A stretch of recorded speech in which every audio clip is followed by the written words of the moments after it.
بسم الله الرحمن الرحيم. الحمد لله رب العالمين، والصلاة والسلام على سيد المرسلين محمد وعلى آله وأصحابه الطيبين الطاهرين وعلى من تبعهم بإحسان إلى يوم الدين.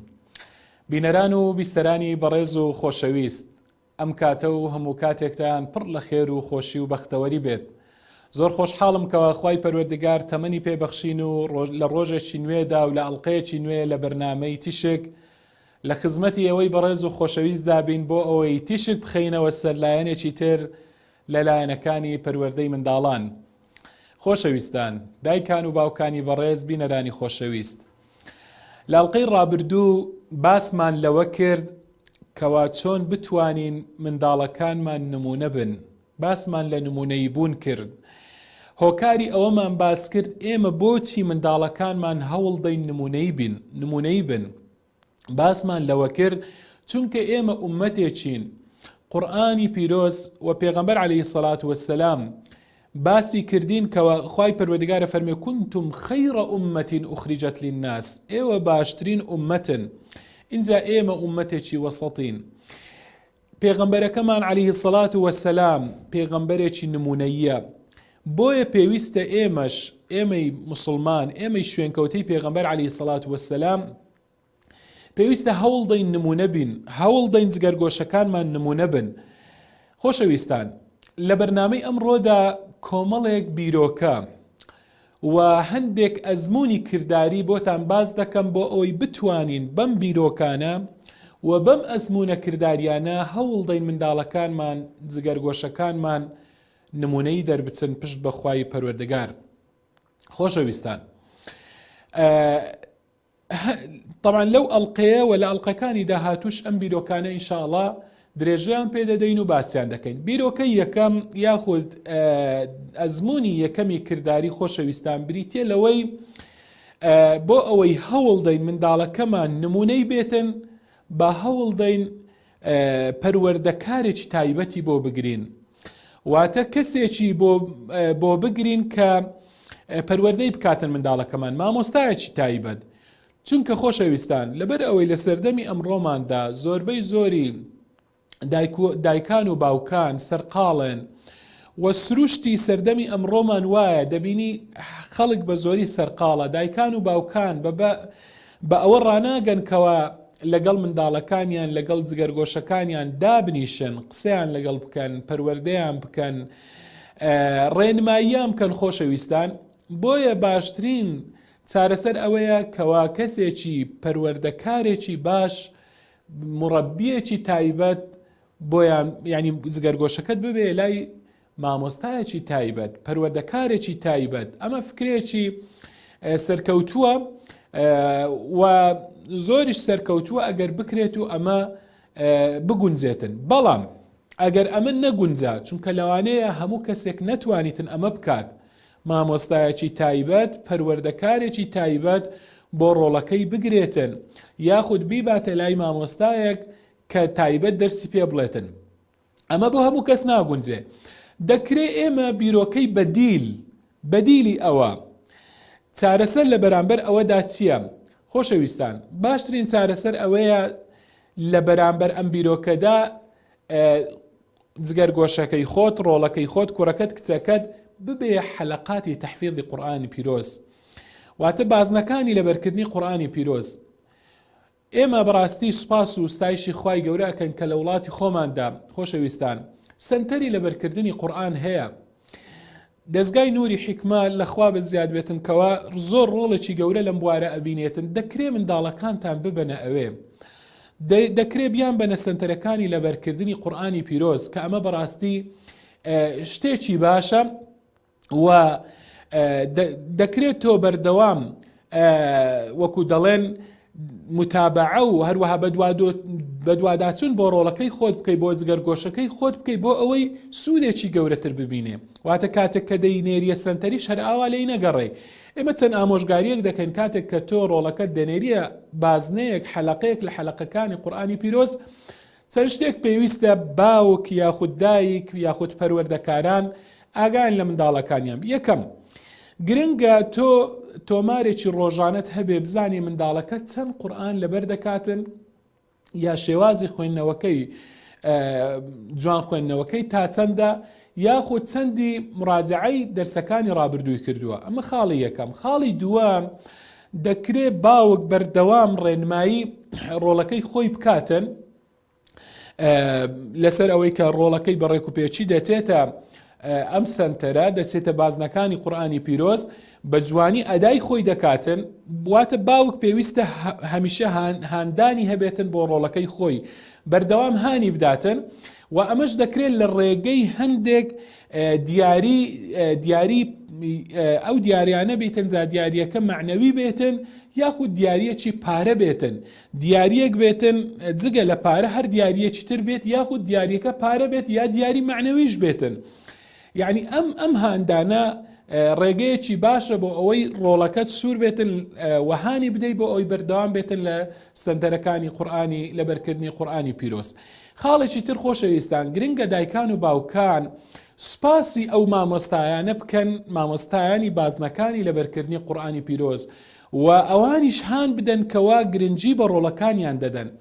کەواتە خۆشەویستان ئەمە چەند بیرۆکەیەکی کردارین بۆ ئەوەی منداڵەکانمان نمونەی دەربچن. بیرۆکەیەکی تر لە بیرۆکەکان خۆشەویستان یاخود ئەزمونێکی تری کردداری ئەوەیە تۆ بۆ ئەوەی منداڵەکەت نمونە بێتن هەوڵدا ئەو قوتابخانەی بۆ هەڵبژێرە کە قوتابخانەیەکی وەکو دەڵێن لە ئیدارەدان و لە پەروەردەکردندا نمونە بێتن.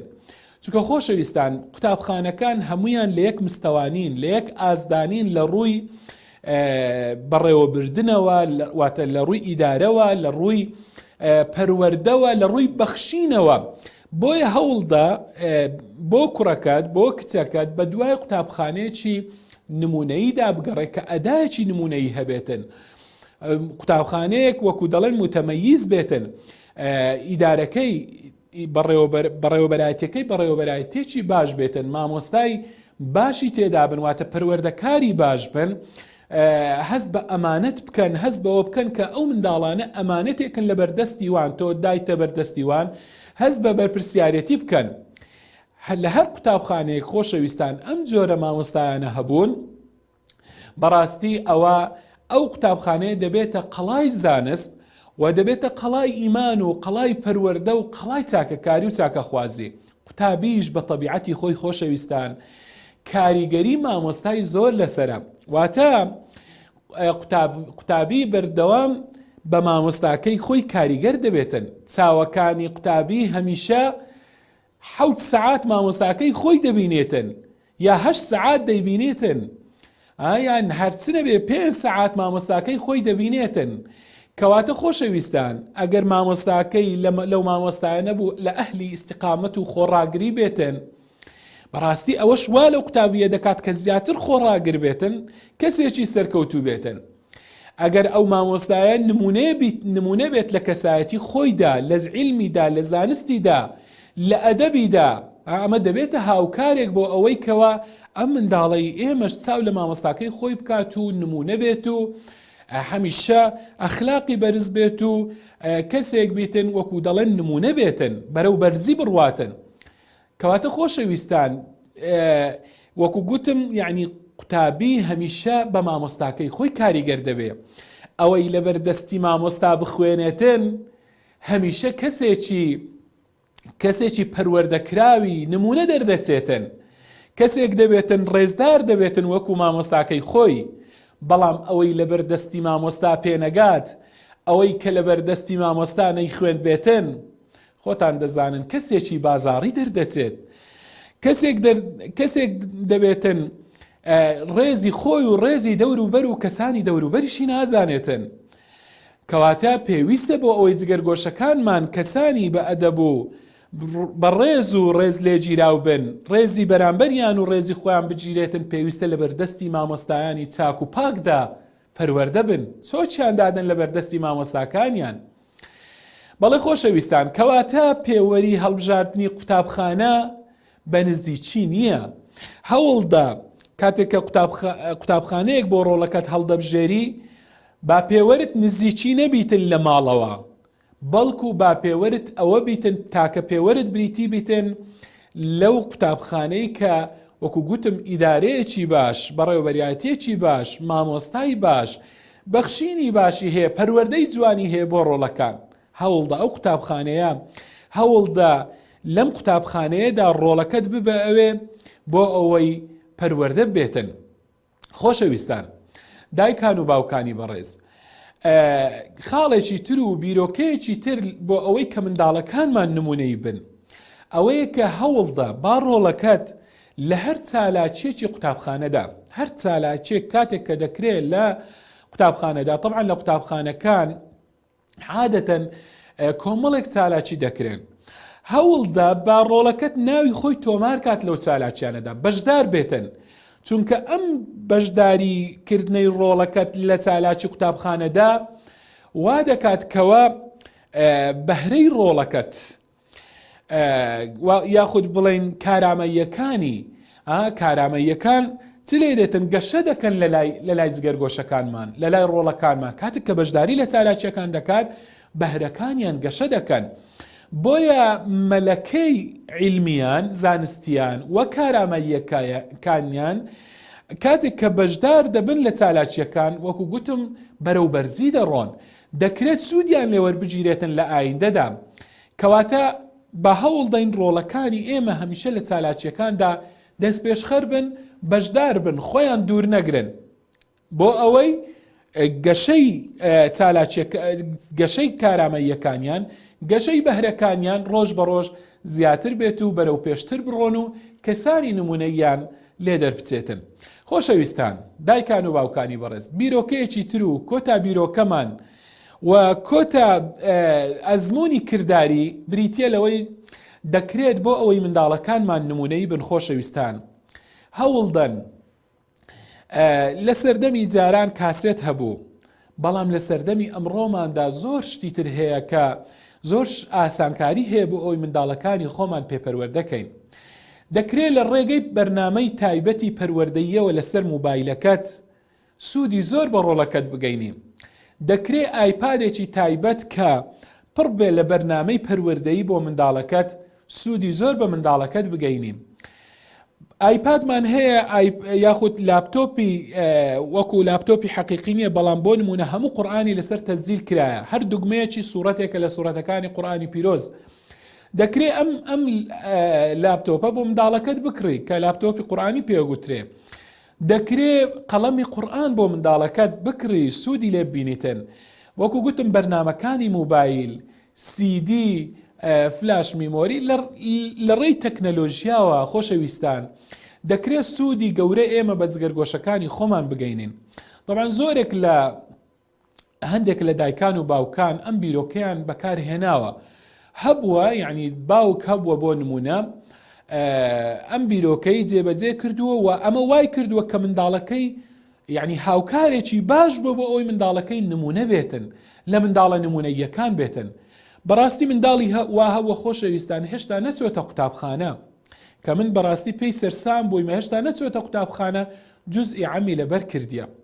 لە ڕێگەی چووە کاتێک کە لێمان پرسیە یعنی باوکەکە مەسەلەن تەنها لە ڕێگەی ئەم شتانەی کە باسم کردن لە ڕێگەی ئایپادی قورئانیەوە بۆ نمونە منداڵەکەی توانیتی کەوا جزئی عەمە بە تەواوی لەبەر بکاتن. خۆشەویستان، کەواتە کاتێک کە تۆم بۆ منداڵەکەت دەکڕی، منداڵەکەت هەموو بەیانیەک گوێی لێ دەگریتن و بەردەوامی دووبارەی دەکاتەوە، بەردەوام متابعەی دەکاتن، تۆ هانیشی بدەی منداڵەکەت لەسەر ئەوە، بەڕاستی وای لێ دێتن کەوا ئەو منداڵە ئەم شتانە لەبەر دەکاتن و دەبێتە مەلەکەیەک لەبەری دەکاتن و ئەوەی کە منداڵ بە تەمەنی زووش لەبەری کات وەکو دەڵێن لەبیری ناچیتەوە جارێکی تر، چونکە التعلم في الصغر كالنقش على الحجر، ئەوەی کە ئینسان لە منداڵیدا لەبەری دەکاتن وەکو نەخشی سەربەردوایە ڕەش نابێتەوە.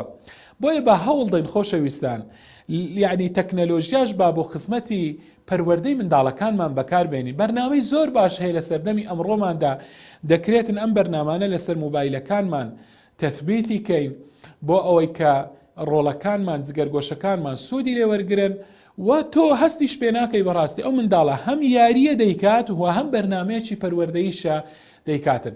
لێرەدا من لە ئەڵلقەکانی ڕابردووش باسی ئەوەم کرد کە تەکنەلۆژیا ڕاستە یعنی زیانی گەورەشی هەیە دەبێ بە ئاگاداری بەکاری بێنین. من تەشجیعی ئەوە ناکەم کە بەردەوام یعنی ئێمە بەبێ ئاگایی بۆ نمونە موبایلە لاپتۆپ ئەم شتانە بدەینە بەردەستی. باسم کرد لە ئەڵلقەکانی ڕابردوو بە ئاگاداریەوە، بەڵام بۆ ئەم بابەتە دەکرێت سوودی گەورە تەکنەلۆژیا بە تایبەتیش وەکو گوتم ئایپاد، مۆبایل، لاپتۆپ ئەمانە سوودی گەورە لە ڕووی پەروەردەییەوە بە منداڵەکانمان بگەینن ئەگەر هاتوو بە زاناییەوە بە داناییەوە بەکارمان هینا و سوود بە منداڵەکانمان دەگەینی. خۆشەویستان، دایکان و باوکانی بەڕێز، پەروەردەکارانی خۆشەویست، ئەمڕۆژ لێرەدا گەیشتینە کۆتایی ئەڵلقەی ئەمڕۆمان تا ئەڵلقەیەکی نوێ و ڕۆژێکی نوێ لە ڕۆژەکانی ژیان بە خزمەتی ئەوەی بەڕێز و خۆشەویست شادەبمەوە. لێرەدا بەخوای باڵەدەستان دەسپێرم، خواتان لەگەڵ، وەسەلام عەلەیکم وەڕەحمەت الله وبەرەکاتوه.